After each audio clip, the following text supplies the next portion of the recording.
All right. Well, good morning, everyone. Welcome to the Everyday Riches Show, where we are all about on a mission to make happiness the norm rather than the exception. So that's what this show is going to be all about. We're going to be talking about the everyday riches. I'm one of your hosts here, Barbara Ellison. I'm a transformational life trainer because I believe that each and every one of us deserves to lead a happy, healthy, financially free, abundant life. Mm. And that's what this show is all about. And if that's something that you want, stay tuned. Jason, how are you this morning? I'm fantastic. I'm Jason Tracy. I'm the other host of Everyday Riches. And, I believe that our superpowers lie within our vulnerability. And we're on the show Everyday Riches. There are riches within our everyday. I think the difference between happiness and unhappiness is how you look at your everyday circumstances and your so-called everyday riches. And so that's what our show is all about. And Barbara always gets us an amazing guest. And so I'm super excited to meet Gloria Grace and understand how she's impacting the world. I met Gloria Grace through another group that we're in called the Women's Prosperity Network. Okay. And we just had a great conversation. And it was like, I need to have you on our show. which is pretty much how it happens It most all of the time. happens. So Yeah. Gloria Grace, tell us about you. Like as Jason always says, how did you get to how did you get to where you are, and how did it start and your Oh my journey? goodness. How much time do we have? So,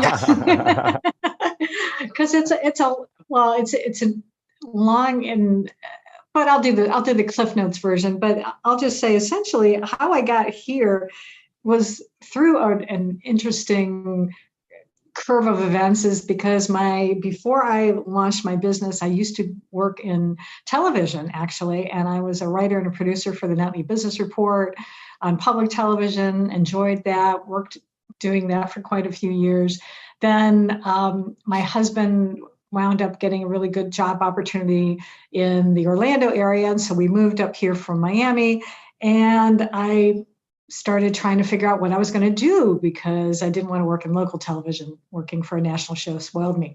So I wound up starting my own business doing copywriting, SEO copywriting, which stands for search engine optimization. So I loved helping small businesses with their websites, being able to write content for it that not only got them found on Google, but more importantly, got people to take action when they got to the website, because it's not enough to get found if people don't buy from you. And so I've been doing that since 2009, and can't believe it's 2022 already. Holy smokes. Oh my God, I know. Where's the time gone? I know. My goodness.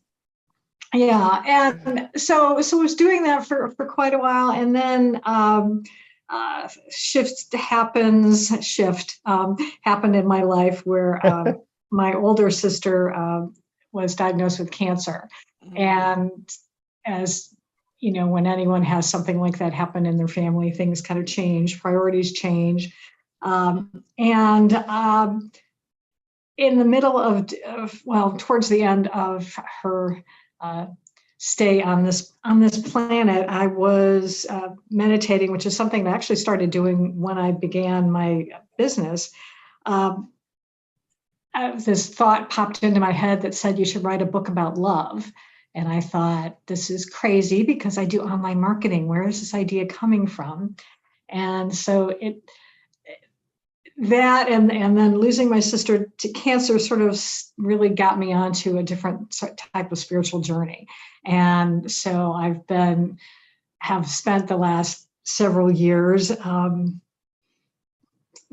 figuring out what I wanted to do and realizing I still like writing, but I also wanted to do more. And so I wound up finally writing the book, which is behind me here. It's called Live, Love, Engage: How to Stop Doubting Yourself and Start Being Yourself. And the reason I learned why that idea popped into my head was because I had to learn to stop doubting myself and to start being myself. So that's sort of the short version. And now what I really enjoy doing is not only the writing, but I really enjoy talking about the book. It's a whole it's a whole method that was given to me that very first day in that meditation, and also working with women and helping them to stop doubting themselves and to really embrace what it is they're here to do while we're living on this planet. Right. Yeah. And I think so many, and that's one of the things for me. I mean, so many women, but men do it too, is they're, especially for me, like I work with people that are coming up to retirement age, Yeah. and they have no idea who they are outside of what they do, outside of their title. And Mhm. that was kind of where I was at. Who was I when my husband died? Who was I outside of all the labels that I had put on myself? And it's like, you start to doubt that, ooh, what's wrong with you? One of the overarching things, and a quote, I think Barbara probably said this in one of our first conversations that we had, and she said it several times in the first few times that we talked, and it just stuck with me. And I said it again yesterday on my podcast as I was sharing wisdom, is that if you've experienced it, if you've lived through it, if you've thought about it, you need to share it, because you have no idea who you're going to impact. You have no idea who you're going to help. You have no idea who's going through it right now and is completely hopeless. And so those are my favorite stories and journeys, is when you're able to learn something that's been plaguing you. Mhm. And then you're able to take it, write a book, and just impact, empower other people. Yeah, and that's so true. And what was interesting is originally I was thinking this was going to be a self-help book, and then as I started writing it, it's like, oh, it turned out to be much more memoir than I had anticipated. But I realized it was because as I was learning how to implement these steps that I write, that I share about in the book, I really had to share how that impacted my life and where I was and where I am now. And yeah, it does make a difference. And I think people relate to it better when you can share your story, because then they may say, either it was something similar that they've gone through and they're really like, oh, okay, well, if they got through it, then maybe I can too, type of thing, which is very important. Or it's like, or sometimes it's like, thank God I didn't have to go through that, which can happen as well too. And there's nothing wrong with that. But yeah, it is good to be able to share your story. Right. Well, I think stories one of the things for me too is that if you're not going through it right now, you might be going through it a year from now or 5 years from now. Right. So that's why I think I said it yesterday on one of the podcasts that I was on. It was like, if you've thought it, just put it out there, because someone, and if you only get one nugget that you can use in your life, either today or like as Jason said, he remembers that one piece, and he's still using it. That was a nugget for him. And I've said some of the things that he says all the time, and it's like, oh yeah, Jason said that. And because if it resonates with you, and when it resonates with you, we automatically it becomes part of us. It becomes part of our energy. It becomes part of our voice. And your tribe will hear your voice. Well, and stories are so important. To back to your point of like sharing your story and sharing your journey. I think that's the most helpful. I can pick up a book and I can read steps and tips and stuff like that, but how do I even know how to apply that unless I'm reading somebody's journey? And Brene Brown says this in The Power of Vulnerability, is that stories are data with soul. And so when you're telling your story, there's so much data and information within there that people can learn from. But it's more interesting because, again, so many people can either relate to it, or they can say, whew, at least I'm not that bad. Right, exactly. Yeah. Exactly. And there have been times when I've done that. It's like, oh, yeah, there, but for the grace of God. I mean, like right at this moment, let's be real. I'm so glad I don't live in Florida. I'm so grateful I don't live in Florida. It's like, I was looking at pictures and there are whole islands that are not there anymore. Yeah. Everything is gone. And a friend of hers lives there. Right now, they went from living in this multi-million-dollar home on Sanibel Island, I think was the name of it. Yeah. It's gone. Right at Mhm. this moment, they're living in one of their staff's 1 bedroom. That's it, Mm, because there's no temporary housing. Nobody, Yeah. Yeah, there's yeah, nowhere for anybody to go. yeah. And I'm like, oh, wow. So yeah, but there's going to be so many stories of survival, of persistence, of Yeah. Mhm. just has Jason, Jason's podcast is called Coffee and Grit. There is going to be so many stories of just true grit coming out of Mhm. all of those things. It's like you hear some of the people that went through, like a friend of mine went through Katrina. Mm, Whoa. Yeah. And we have no concept. And yet we are going to be hearing the stories, because Mhm. out of it is going to come the stories of perseverance and Yeah. resiliency Yep, and yep. all of those things that we have to have. But thankfully, right at this moment, I don't have to have it on quite that big of a scale right at this moment. Yeah, you don't know, need the personal, the personal It's- experience of it to be able to appreciate to what someone else is appreciate, going through. right, that Yeah. what they're going through. Uh, I Mm. mean, weather is so unpredictable. And Mhm. so, I mean, it's like, wow, where did Yeah. that storm come from? Yeah. And it can be anything. I was just It can- actually visiting my son in Colorado, and he lives in Broomfield, where they had a lot of fires Oh, last summer. And so he was showing me, yeah, this is where there were a whole bunch of houses over there, and like there were again, and now they're like starting to build up some again. But I mean, it's, it could be fire, it could be hurricane, right, it could be earthquakes. You never know what is gonna right. impact you. So that's why you've got to live today and really just make the most out of today, which is what I've learned, because you can't, there's no sense worrying about tomorrow anyway, because it Right. may or may not come. But if you can concentrate on making the best day today, then that's the important thing. Yeah. Yeah. Just being present with Mhm. today. Yeah, One of the things that I always say is you can't take a breath for tomorrow, yeah, that's right. That's true. and yet Mhm. so many people are right now living in their past. Yeah. You can't do Yeah. anything about your past. Your past is already gone. If there is something that you can do to, why is my hand up? There we go. I was gonna say something. I'm like, Why is my hand up? I obviously hit something on, just see what, life happens. It's like, I just realized it. Why does it say lower? Why is my hand up? Teacher, can I say something? But So- and now I've totally lost what. So Jason, I've totally lost what I was going to say. So Gloria, I would love to know, what's some of the self-doubt struggles that you had? Because I hear you tell your story, it sounds like you had a lot of success. And so when I hear you say, I struggle with self-doubt, I think people have a hard time picturing that. Oh, yeah. Well, for one thing, I went from when I first started my business, one of the first things I realized it was that, oh, well, if you're in business, so that means now I have to sell. So it was like, oh, and I have to be able to promote myself. I have to go to a networking meeting and talk Ooh. about, you do your 30-second elevator pitch and tell people Yeah. what you're doing. And I'd always considered myself an introvert, even though I've realized now Yeah. I'm sort of a little bit of both. It just depends on the circumstance I'm in.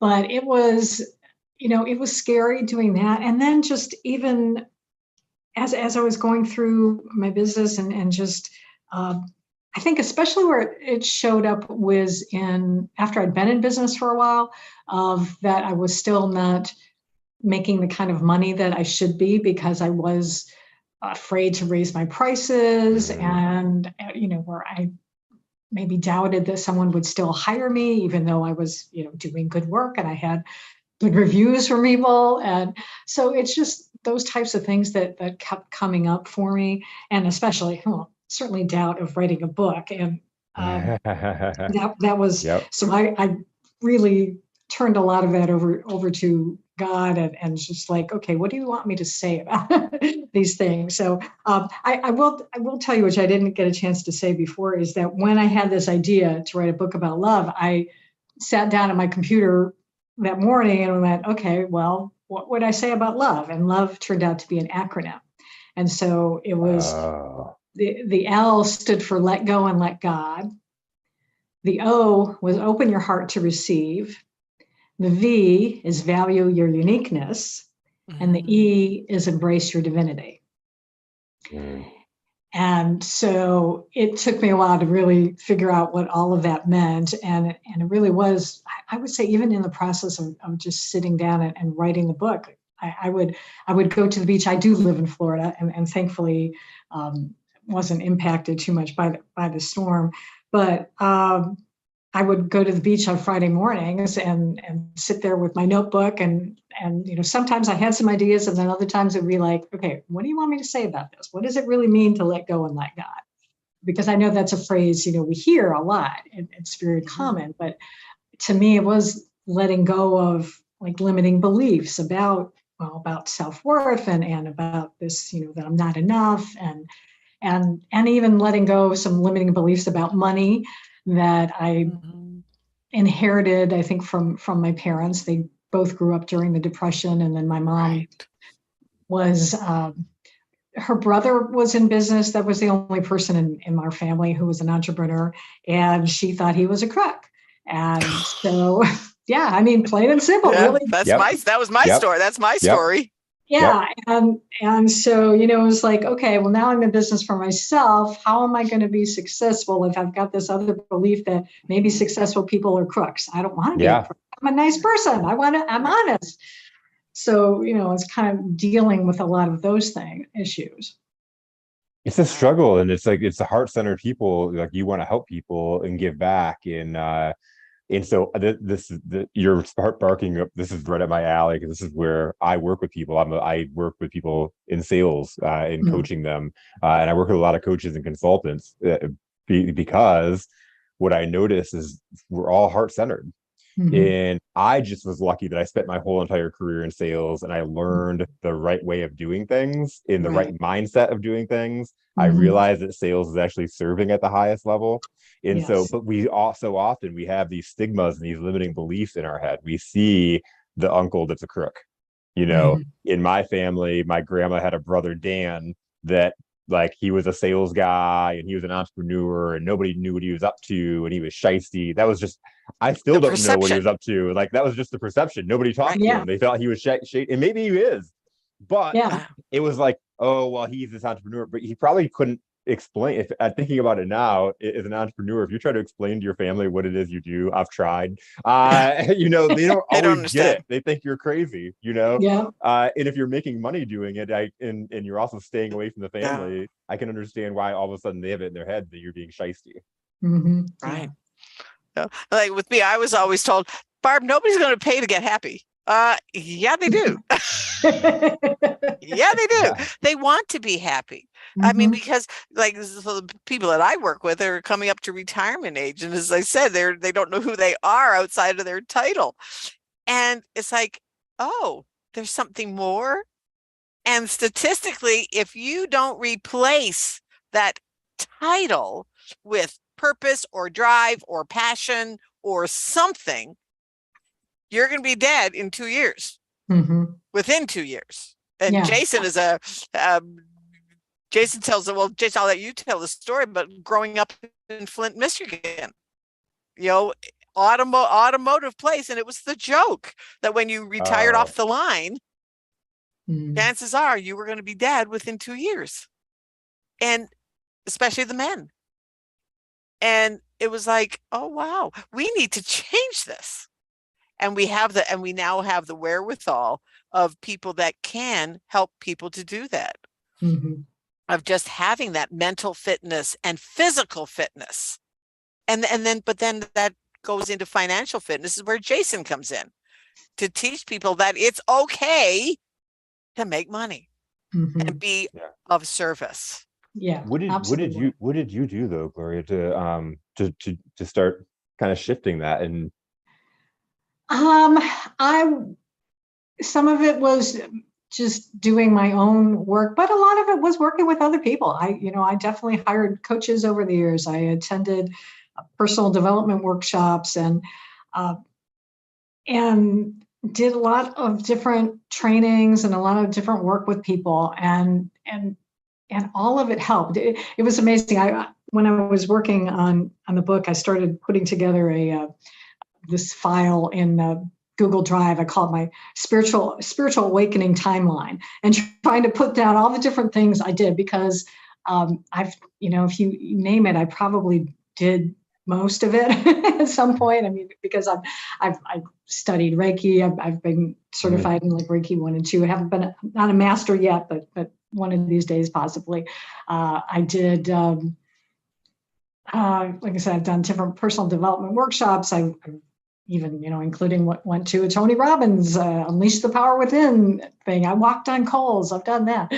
That was early on, actually, and then still kind of fell back again. But I think that the thing is that, well, the one overarching thing I think that has helped me through everything is that I started this meditation practice in 2009, and that really has been the one core thing that has helped me, as I was searching and trying different things, theta healing and all of this.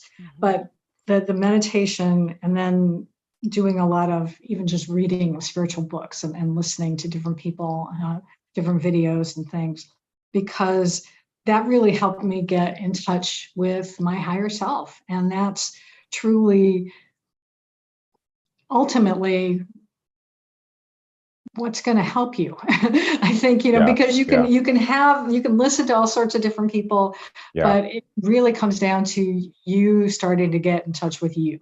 And that's, and through like journaling was the practice that I would do, writing the book, but also just journaling whenever something was, bothering me, to be able to write it out. And I've gotten, well, number one, the meditation helped me with not getting upset at things quite so quickly. My mother was a lead foot in a car, and so I inherited that, and then would get upset, when someone, is going slow, and get so frustrated. So meditation helped with that. I was able to start, like not being so frustrated, and I would be, or even just patient with other people, waiting in the supermarket line. Sometimes you get annoyed at things like that, and so it really helped raise my tolerance level, and it certainly helped when I was taking care of my sister, because she lived in Arizona, I was in Florida, so I would fly out periodically when she was going through chemo treatments, and I made sure that I got up early and did my meditation first before I took care of her. And I know it helped me to be able to be more present for her, and to really be able to be the support that she needed, because she didn't need me either falling apart or getting impatient with her, because sometimes, she wasn't fun to be around because she was in pain or she was frustrated. And so I had to be, there for her, to be that rock for her. And that's why I, any type of practice that you can do, and it doesn't have to necessarily be sitting down, with your eyes closed. Maybe it's a walking meditation you can do, or whatever works for you, but to be able to find something that allows you to be quiet for a little while each day, I think is so important for your overall well-being, physical, mental, spiritual, all of it. Right. All right. Well, we're about the halfway mark. Why don't we just take a quick little break, and then we'll come back and we'll talk even more with Gloria Grace Rand, just talking about just being present, and because all part of that, we all have that choice to do that. So, but our sponsor today, Aging Gracefully, isn't about trying to look like a 30-year-old. It's about living your best life and having the mental, physical, and financial fitness to enjoy it. So I just want to invite you to check out my Aging Gracefully page. And there's a little link right at the top of wherever you're looking. There's a little link there that you can look and feel spectacular for years to come. Because you know what, ladies, especially the ladies, we're like fine wine. We can't improve with age. So anyway, so that's our little station break. And Barbara, you're amazing. Back, I don't even know, Grace. You just popped into a commercial, and I was like, I just sat back in awe and listened to it. That was amazing. Well, thank you. Thank you. You know, it's been okay. So let's talk about this for a second. It's a process of that you just have to start. And I think Gloria Grace will say the same thing, is that we just have to start. And it can start with one little thing. How I started was I would do these little videos on Instagram and I would post out to Instagram. And that's how I started. That practice of doing it over and over. To get, well, the practice, yes, but to get comfortable and to get past what Gloria Grace talked about in the first part. That little voice in your head that's saying, oh, who's going to listen to this? Who's going to, nobody wants to hear this. Nobody's going to pay to get happy. Yeah. Yep. No. And that's how it starts. So it's just, I think the biggest thing is to start with, even if you only do one thing. And can you hear my town siren going off? Not really. No, okay, cool. No, yeah. I always forget about it on the first Tuesday. Although I will tell on myself, I had never grown up in I grew up in a suburb, not a small town. There's a difference. There is a difference. That's true. There's a difference. And so when I first moved out here, I'm just going to totally tell on myself. Number one, I said, after we had moved in, and I said, David, I said, somebody took our mailbox. I said, we don't have a mailbox. We don't have a mailbox. So I went to the post office and I said, you know what? I am really sorry. I've just moved in, but somebody took our mailbox. The girl looked at me. She said, well, ma'am, this is a small town. We don't have you have to come to the post office. We have general delivery. No post office. You had to come to the post office to pick up your mail. Oh, wow. Like, oh, is that still the case? You don't have a mailbox? So then we grew, our town grew a little bit. So then I got to have a post office box because one became available because they added more post office boxes. So then I had a post office box, small town. And then when we got big enough, now I actually do have a physical mailbox. Wow. The funny thing is in the first 10 years that I lived in this house, I never moved, but I changed my address 3 times because I started as general delivery. Then I got, it's actually for this. Yeah. I started with general delivery, Cortland, Illinois. Then I went to 2201 Aspen Drive. Let's tell them my address. But now, we've grown big enough, they totally redid the town because we got so big that the fire department couldn't find people. Wow. So, and because we're part of a county that the fire department, so now I live at 45 North Aspen. They totally changed the town again. So I've lived in my house and it's 4 years, four addresses. That's but crazy. These are the joys of living in a small town. Small However, town I will say that a traffic jam is 5 cars and a lineup at the post office is 1 person. life. So there is a lot to be said for small town. Yeah, That's true. no. Small town living is nice. So for sure. So Gloria Grace, before our station break, you were diving in and talking about your spirituality. And a little while back in the conversation, you were talking about your sister's journey with cancer and her death really, kind of pushed you to that journey.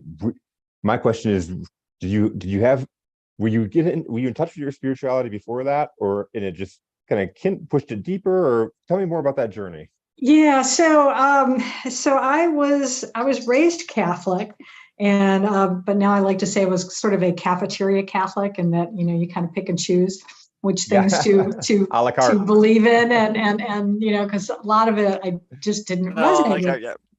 So, I always believed in God, and because you look at the world and that we live in, and it's like, okay, something created this. It didn't just spring up out of nowhere. There has to be some intelligence out there. And I always felt close to God in nature as well. So, when the other thing, though, that I think the main reason I probably stayed in church as long as I did was because I loved to sing. And so I would sing in the choir. And that was the other part of it that I always felt closer to God, was when I was singing, and especially certain songs really resonated with me. And so when my sister was, I think shortly after she was diagnosed, or maybe even right before that, I actually did finally, I got fed up finally, and I left the church because I was annoyed with our pastor had put in the bulletin some misleading information about birth control pills causing cancer.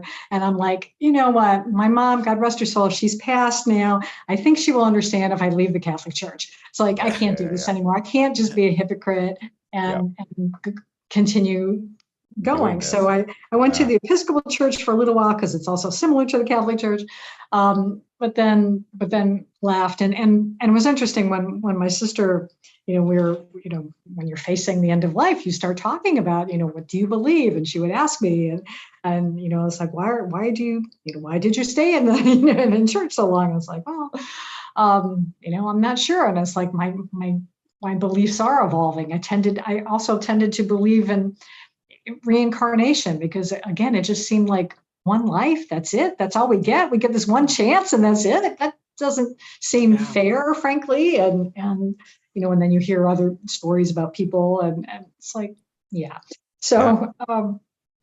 but it was definitely, then after she passed, I was really, well, number one, felt alone for a while, and of course, now I realize, and again, I was working with a coach, and she, one of the things I think she had me do was, say this mantra that that I'm never alone, and I'm always part of the universe, or something like that. And just going through this process of working on the book and really starting to dive into it, that I started feeling closer to God again, and it was. But it takes a while, because grieving is, it's different for everyone, and it takes a different amount of time for everyone. There's no rushing it, and now I can thankfully look back on, well, number one, I'm so grateful. I mean, it seems weird, but it's like I'm grateful for the experience that she and I shared. I'm grateful for the time we got to spend together, because here's the thing: is that she was 10 years older than me, so. She went away to college when I was 7. And so we really didn't even get to know each other better until I became an adult. We could, relate to each other better. So we really got to spend time comparing our different childhoods, and in fact, as well, and talking about different things, and then creating new memories. I mean, first Christmas we spent together, we made her favorite cookie, which is kind of a sugar cookie with like pecans on top. And she was saying, Clore, you need to flatten the cookie more. You're not doing it well enough. You need to flatten it more. They'll turn out better. I was like, okay, fine. So I flattened it. Oh, darn it, if she wasn't right, they did taste better. But that's a memory now that I have, that I can treasure. Yeah. And so it was a shame losing her. And at the same time, she also helped me out when I was writing the book, because it was like, when I was writing the section on value your uniqueness, that I had the least amount of content handwritten about when I was like going to type it up.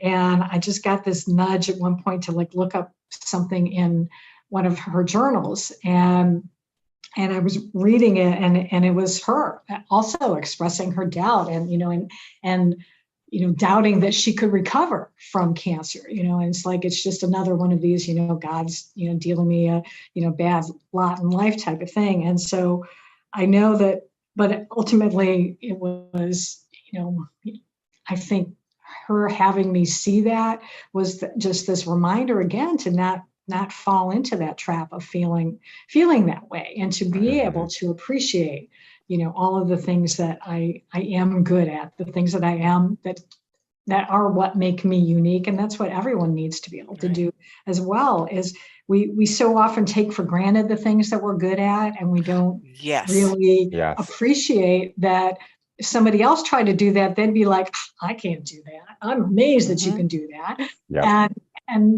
And so we have to own that. And that's, again, then that comes back into like when you're working in business and why sometimes it is so easy for you sometimes that then you don't feel you can charge a lot, because it's like, oh, well, you know, this is it's not that bad. And so I don't want to charge you an arm and a leg for it, because we're forgetting that, well, you invested probably time and money and training and to be able to do the things that you're good at. So you do need to value that, and you do need to charge that. And I'm sure you probably find that as well, Jason. And that's probably what you're telling people as well, right? Yeah, absolutely. Well, so, you know, an example, I had this guy that came to me, and he was coaching high level athletes in high school. That was his ideal clientele. He was a college football player, and so he wanted to coach people like him that were trying to get to that next level and get that college scholarship, right? And so he was charging like $50 for his coaching. Oh yeah. And I'm like, and he was like, I just don't know. I don't give them, you know, they don't get anything. They don't get a tangible thing back. And so I don't know how to charge. And I'm like, wait a minute, like what?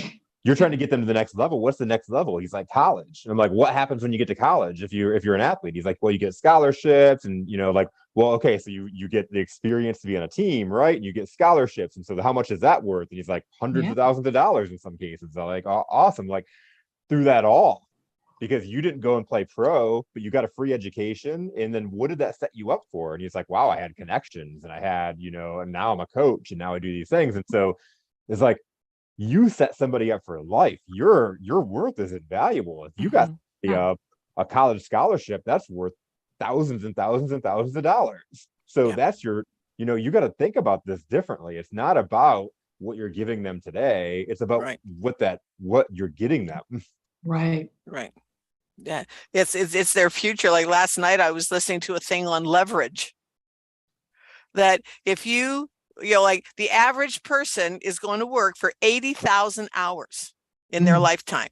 So if you make $50 an hour, then that's going to be like $4 million some odd dollars. Okay, so and a lot of people, that's their hunky dory. They're happy with that. However, there are other people who see the opposite side of it. Say you are working with 10 people and you're teaching them what you do. You are now making a little piece of those 10 people. Well, what if you find 100 people that want to do what you're doing? Or if you find 1,000 people, and what if you find 10,000 people and you're getting a little piece of what they do? Because they are getting all the other benefits of all that business volume, you know, like acumen and the recognition and all of that, but you're getting a little piece for training them. It's like a realtor who trains an agent to sell houses. Okay, yeah, you're getting they can get a little percentage of what their agent does in their realty shop. Yeah. That's leverage. Yeah. And it was like, oh, right. You know, it's it was just, you know, and it's when you have that, like I always say, if you listen to something and get one nugget out of it, that was my one nugget of that whole thing that I listened to last night, was like, it exploded in my brain of having a tangible example of leverage. Yeah. And why, when you have a business, especially if in a teaching business, all three of us are in a business where we teach people to do stuff. Yeah. That is valuable. That is valuable. And a man is worthy of his hire. But getting past that up here, well, how can I charge? That's so easy for me to do. And yet I was talking to a friend of mine that does social media, and I was asking her, she said, Barb, there's no silly questions, because it was just a little social media thing. But that's why we pay her. She knows. And I didn't. Yeah. Wow. So yeah, don't be afraid. Yeah. So whatever. So what happened with the guy? I want to hear, inquiring minds want to know what happened with the guy who was Yeah, what's he only charging charging now? $50. He actually has he's built a big company. It's super awesome. That was in our initial coaching session. He took what we talked about in that initial coaching session and went out and landed 3 clients, paid for our next 6 months together right up front, and then we worked together. He built an organization. He has now coaches that work for him, and then built a pretty big organization. So it's pretty awesome. Have you met Desi Maynor? No, I don't think we've had him on the podcast. Nope. We'll have to have him then. You let him tell his story. Desi's awesome. So he's another one that death of his father really woke him up. He was kind of living life. His dad was a General Motors worker in Flint, but his dad was his hero. His dad was invincible. His dad was always there. And then one day, after celebrating his dad's birthday, his dad had a heart attack and died. And Desi was a teacher at that point. It's a really cool story in the sense of, like, again, similar to both of you and even similar to me. A big driving force is realizing for me, living like I'm dying, and that's what helps me overcome fear and limiting beliefs is like, I'm going to die at some point. And really, what does that matter? And it really came down to my grandma and my stepbrother dying in a couple years span while building my business, and just realizing that, what am I afraid to do that for? Because my grandma lived in fear so much. There's so many things that she didn't do, and then she died. And it's like, at the end of the day, what were those fears? Yeah, exactly. Right. And I think most people, they think they're the only ones that have those fears. Yeah. We all do. It's just what you choose to do with them. Yep. And like one of the things that I have done that I've had to do, and I do regularly, is I have written down, why do I do my business? And why does it matter? And what is my underlying drive to make happiness the norm?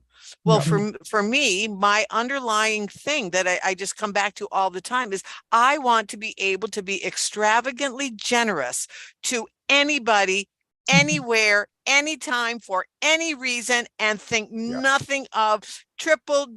If they ask for $1,000, give them triple. If they ask for $10,000, be able to triple it.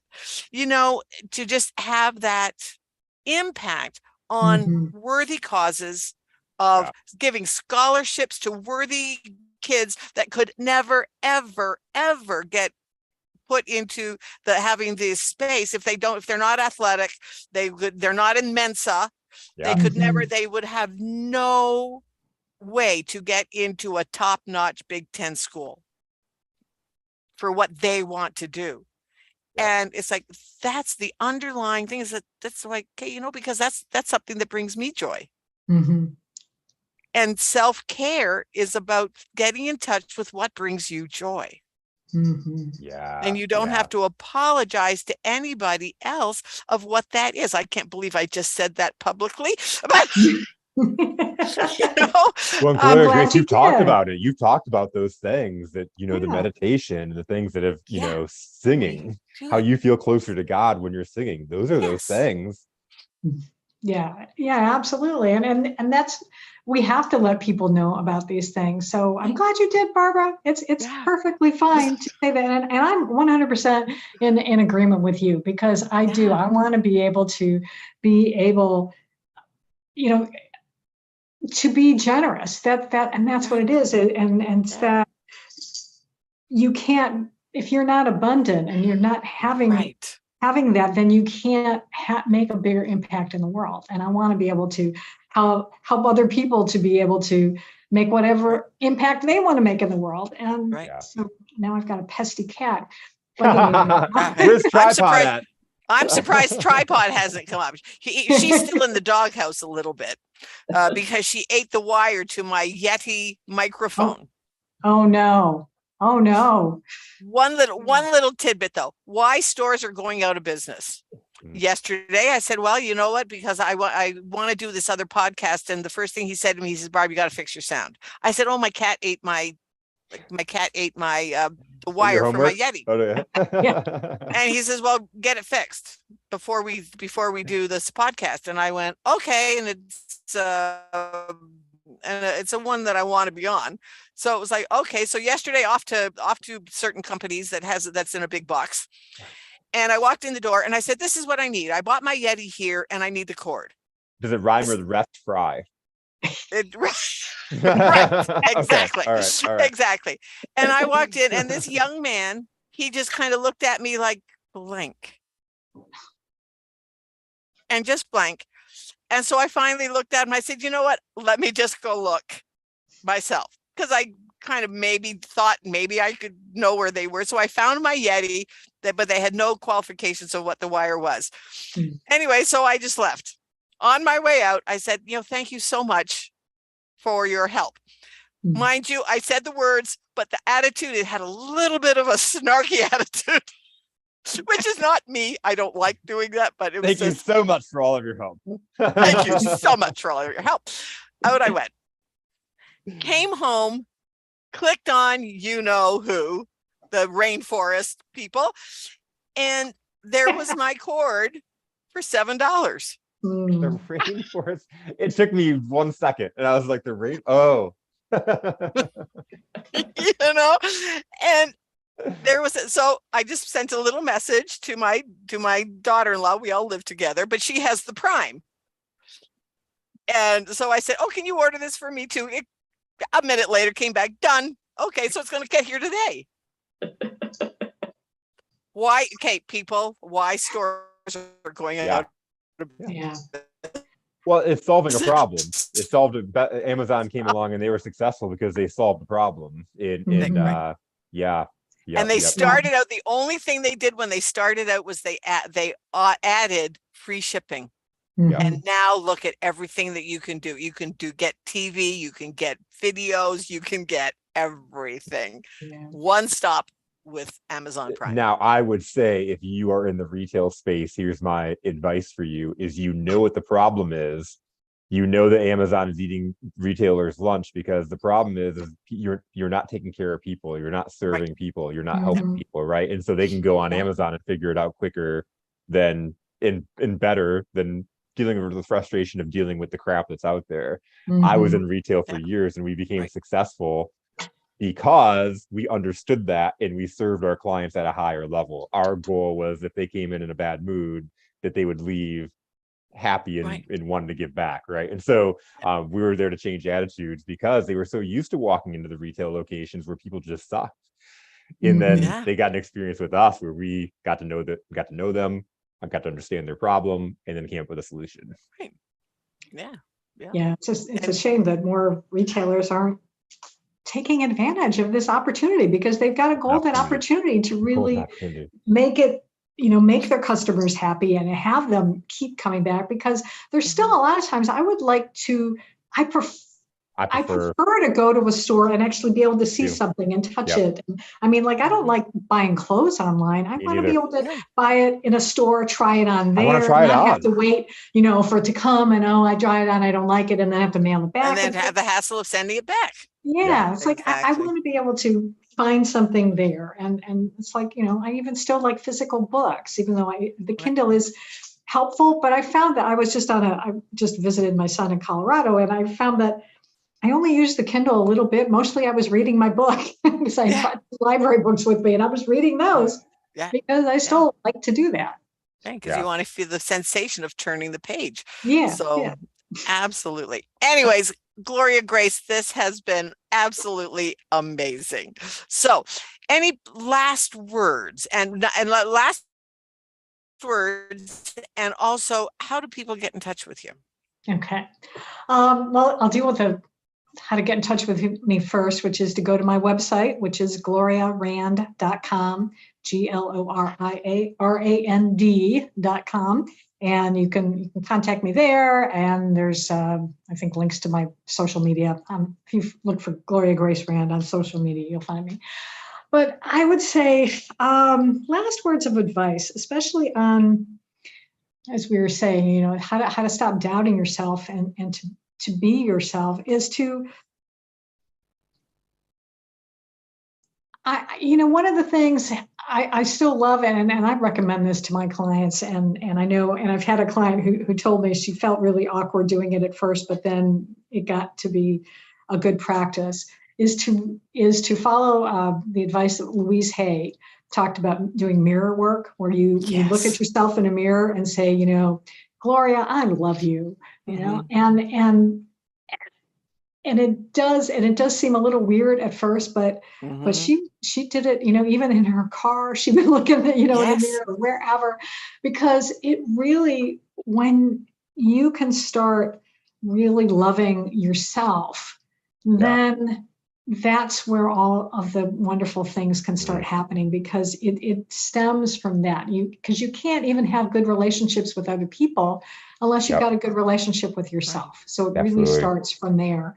And so I would, encourage people to do some sort of mindful practice, do some journaling. But if you really still feel like you're not worthy, start telling yourself that you are, because you are alive. You are worthy to be alive, right there. And and go get my book.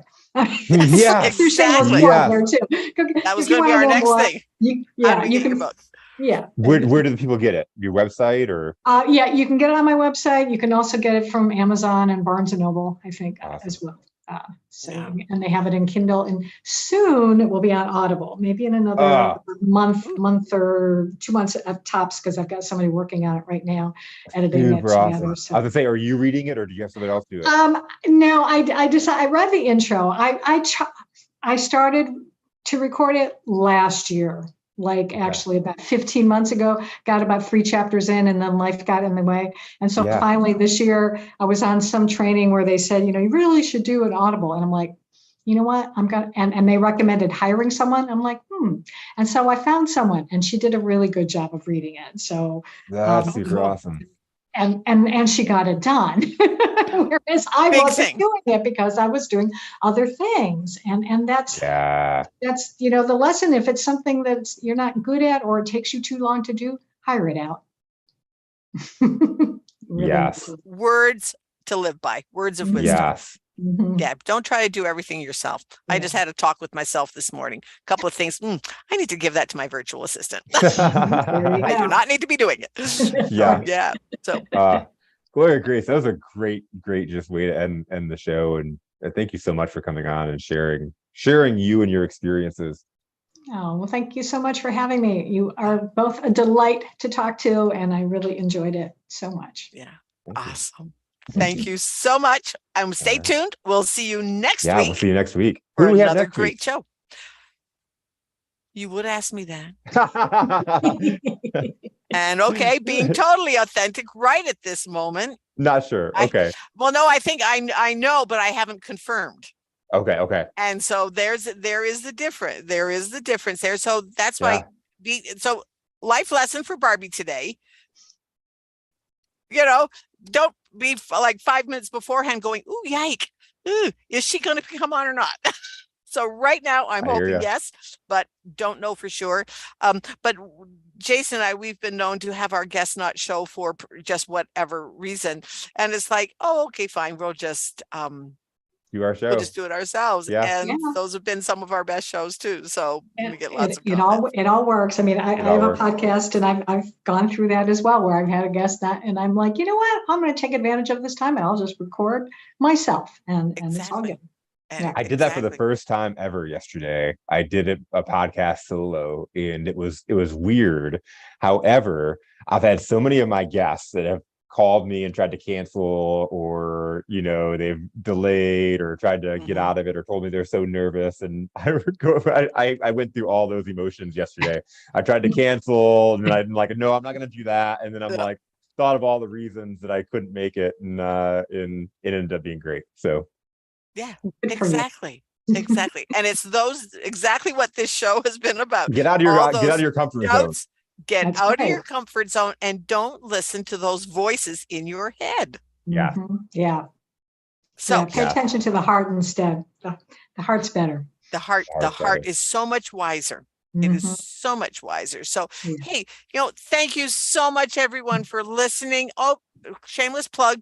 Click on my link there. You'll find out how to age gracefully.